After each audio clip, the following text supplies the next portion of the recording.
Coming up next is a scary story.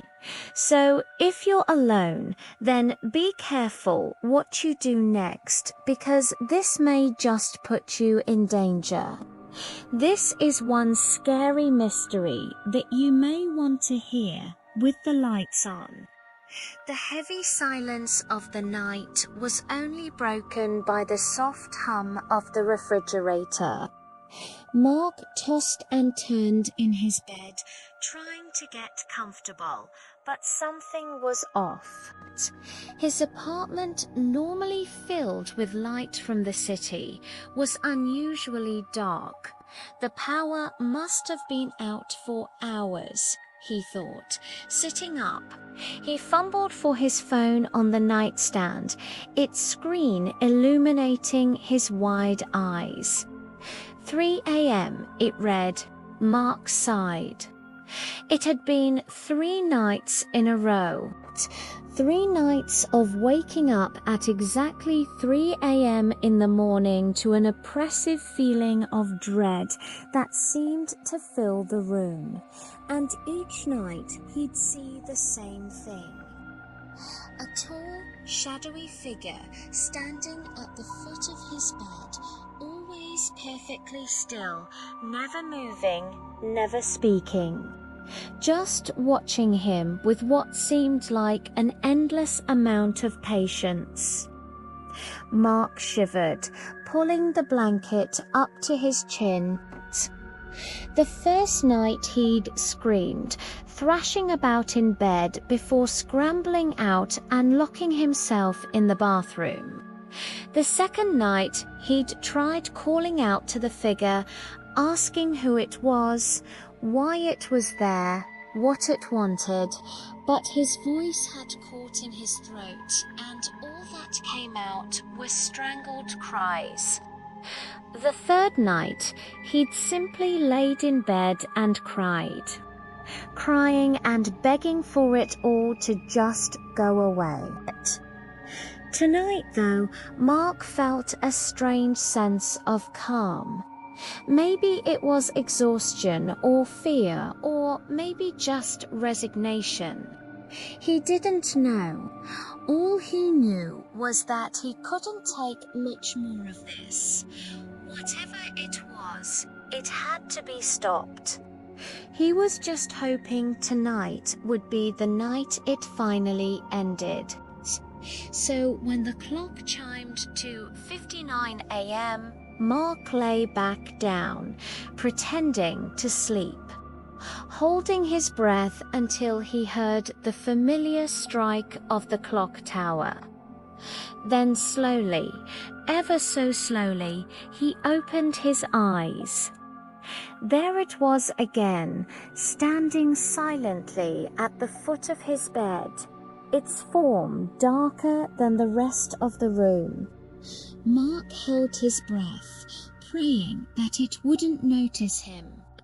But it did. The figure took a step forward, then another and another, until it was right by the bed. That's when Mark snapped. Taking the picture, his heart hammered against his ribs as the figure leaned closer. He could feel its icy breath on his skin, smell the decay that seemed to ooze from its very being. Yet he stayed perfectly still, daring to breathe, daring to move. Finally, the figure straightened up, receding into the darkness from which it came. As the first rays of sunlight peeked through the curtains, Mark cautiously got out of bed and went over to his phone. The image was grainy, taken in the near darkness. But it was enough for Mark to let out a scream that shattered the morning calm.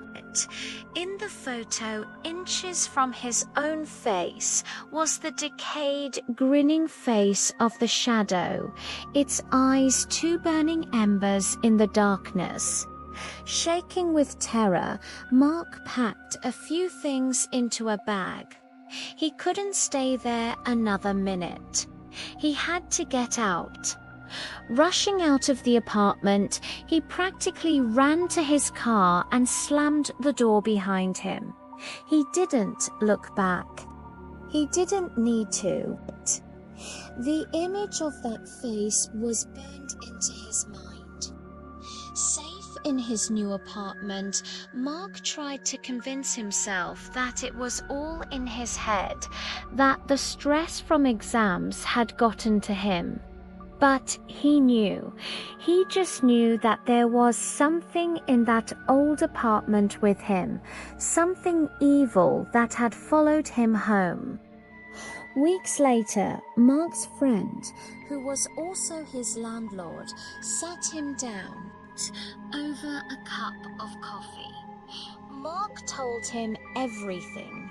Every terrifying detail burned into his mind. When he finished, his friend looked grave. "Mark," he said finally, "I need to tell you something." Mark's heart sank. Was he going to tell me it was all in my head? He wondered. The last person who lived here, she died. The paramedics found her in her apartment. She died at exactly 3 a.m. Mark stared at him, his coffee forgotten. "But how?" he whispered. His friend shrugged. "No one really knows. That's what makes it so strange." He paused. "And what was her name?" Mark asked. "Eleanor," his friend replied. "Eleanor," Mark whispered back, a chill running down his spine. Because in the 3 days leading up to her death, she'd woken up every night at 3 a.m. to an oppressive feeling of dread. Just